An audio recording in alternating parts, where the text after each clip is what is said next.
Merci beaucoup. Alors là, je viens de réceptionner un burger. Donc c'est un burger un peu particulier parce que ce n'est pas de la viande. Et là, on a la réponse à notre question. En réalité, la viande est remplacée par une bouillie d'insectes. En l'occurrence, c'est des vers de farine. Et bien physiquement, c'est un burger. Et donc toute la question, c'est l'intérieur. Donc ça, c'est le steak qui remplace la viande.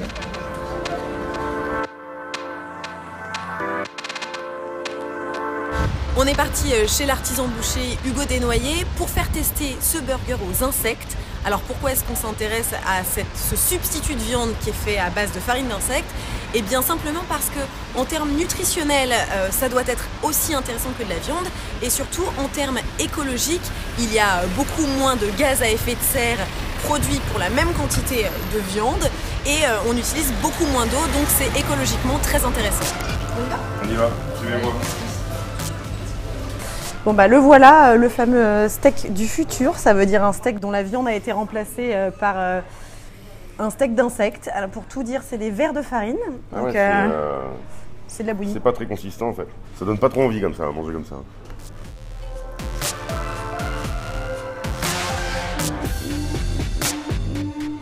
Ils appellent ça le steak du futur. Le marketing, il va avoir du travail. Alors concrètement, pourquoi? C'est pas un steak, c'est pas du futur? C'est de la pâte, c'est de la bouillie. T'as pas trop de goût.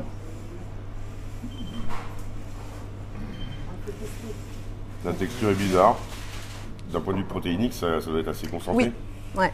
Normalement, on a les mêmes valeurs protéiniques approximativement qu'un steak. On n'aura plus de bêtes à manger, à élever, quand on n'aura plus d'humains à bouffer, bon, on mangera les insectes. C'est ça, il nous restera ça. Il nous rester. Non, mais c'est pas, voilà, c'est pas ma cam, voilà. Et alors concrètement, bon, les insectes, c'est pas votre cam. A priori, pour vous, c'est pas le futur de la viande et le futur de notre consommation de protéines. Du coup, qu'est-ce qu'on fait quand on se dit que malgré tout, l'élevage intensif, c'est pas ça et que probablement on consomme trop de viande? Qu'est-ce qu'on fait pour changer un peu? Mais c'est pas probablement qu'on consomme trop de viande. Bien sûr qu'on consomme trop de viande.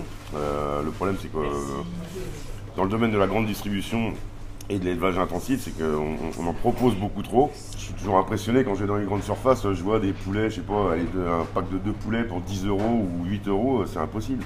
Il y a plus de transport, de main-d'œuvre, de manutention, de travail et d'argent mis que le produit en lui-même. C'est une catastrophe. Le problème aujourd'hui, c'est qu'on donne beaucoup d'argent avec notre argent public, on subventionne des gens qui font des élevages de porcs intensifs, des lapins, des poulets, des machins comme ça, alors qu'on donnerait cette même argent à des gens justement dans la campagne pour faire des bons produits, que les éleveurs soient rémunérés comme il se doit et comme il le faut par rapport à leur travail, ben, je pense que ça inverserait aussi la tendance. Donc c'est ça la viande du futur et pas ça? Pour moi, c'est pas ça la viande du futur. Maintenant, je me trompe.